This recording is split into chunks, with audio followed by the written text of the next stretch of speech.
Bismillah, alhamdulillah, wa salatu wa salam ala rasulillah wa ala alihi wa sahbihi wa man wala. Jazakallah khairan, Dr. for the summary. I am not going to make any embellishment on it. I will let it stand as it is because I think it forms part of what I had hoped to convey. Just a few comments on the questions. There is one question which said, which wanted to give, to recommend some books. Honestly, I don't know, because these kind of things, they are just what you read in papers. But I think there are more there are good scholarly articles, especially on Saudi Arabia and the issue of the geopolitics of the Middle East. Papers that have been written by the Center for Strategic and International Studies, CSIS, that is an advisor to the U.S. State Department, especially the writings of Anthony Goldman, who is a scholar of Saudi Arabia. He has written quite a number of books on Saudi Arabia, on the monarchy, on its national security, on its conflict with Iran, and so on. I think there will be a great benefit because the man is a scholar and he is quite objective. Anthony Goldman. Regarding, they said one question that is asking whether there is a strong relationship between Saudi Arabia and the U.S. in terms of support to protect themselves from Iran. No, I don't think there is. I don't think they are really, America is really wanting to protect itself from Iran. Maybe America wants to protect its interests from Iran, and the greatest interest is in securing the Bashir Aliyu Strait of Hormuz, which Iran always is threatening to bomb, because most of the oil that is going to the Western world from the Gulf it flows through there. But the game of America has always been to create a balance of forces between what are regarded the great forces in the Middle East.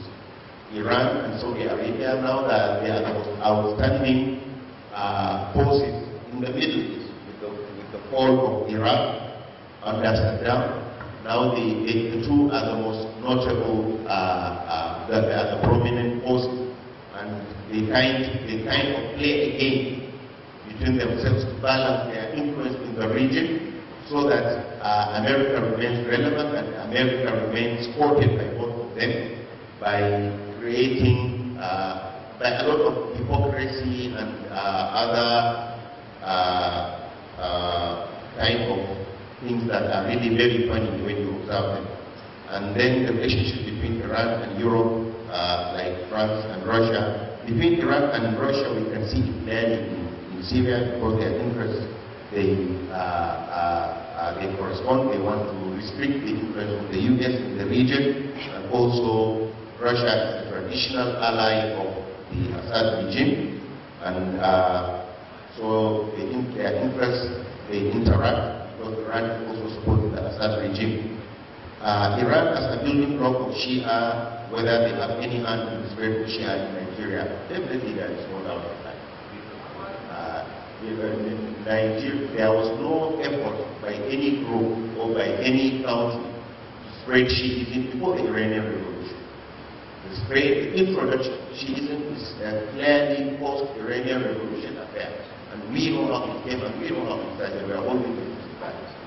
And the role of Iran is very, very clear. The culture of as early as 1982, Iran has established its cultural attaché in Lagos.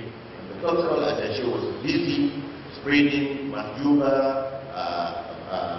the Shahid magazine, and Shiism, the echo of Islam, Shiism or true Islam of Ayatollah of Islam, Ayatollah Tabatabai, and many of this literature that they were busy spreading them, which was spreading Shiism, despite the fact that they said that they are only committed to the political Islamic revolution.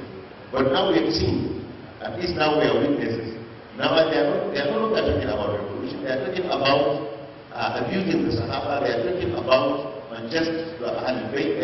They are talking about Shia creed. And actually, Iran is not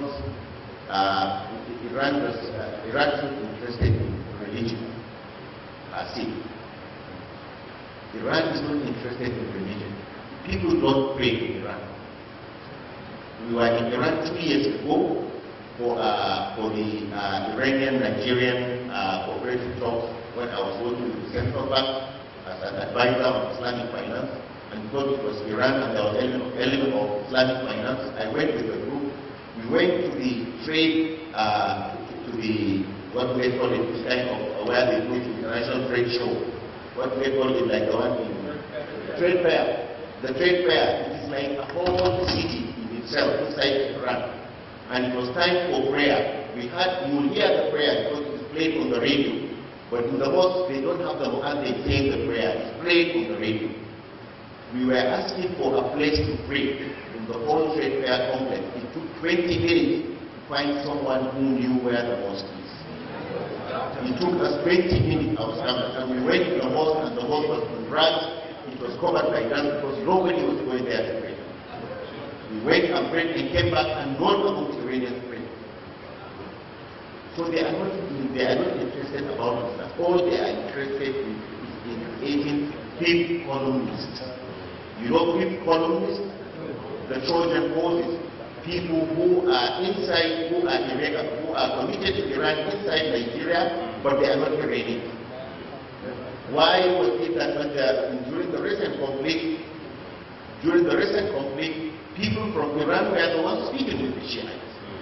And the Iranian envoy, he was speaking and imploring the government not to allow the persecution of Shiites.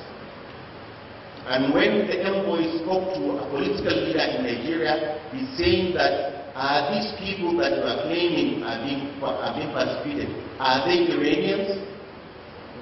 He said no. Are they not Nigerians? He said yes, they are Nigerians. Then what is your business with them?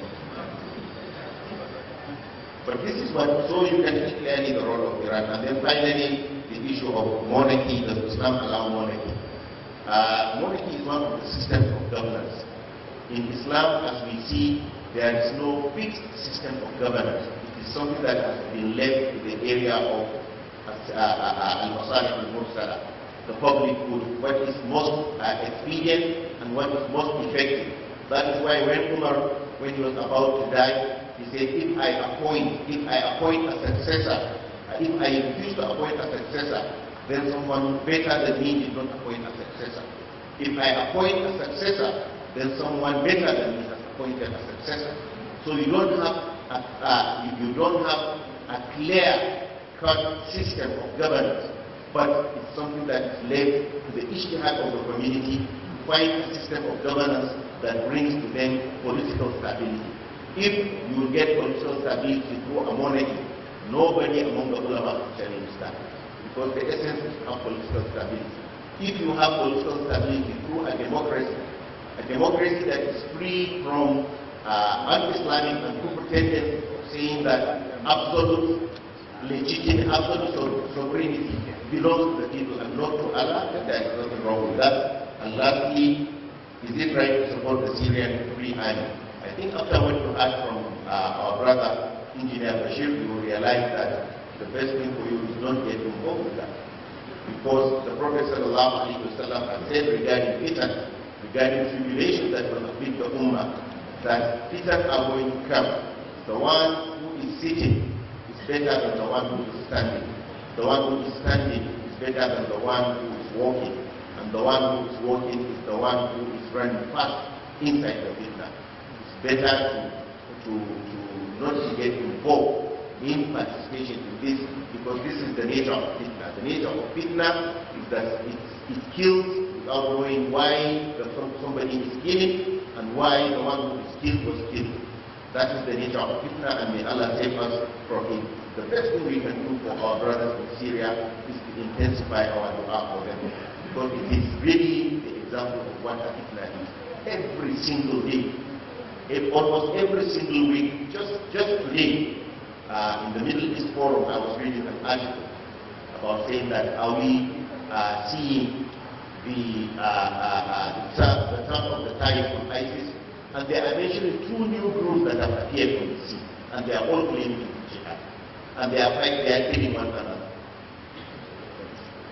They are killing one another. ISIS is killing Al-Qaeda. ISIS is fighting Ahrar al-Sham. ISIS is fighting Jabhat al-Nusra. They are all killing themselves. And this one, he is breathing gunfire and he's saying Allah Akbar.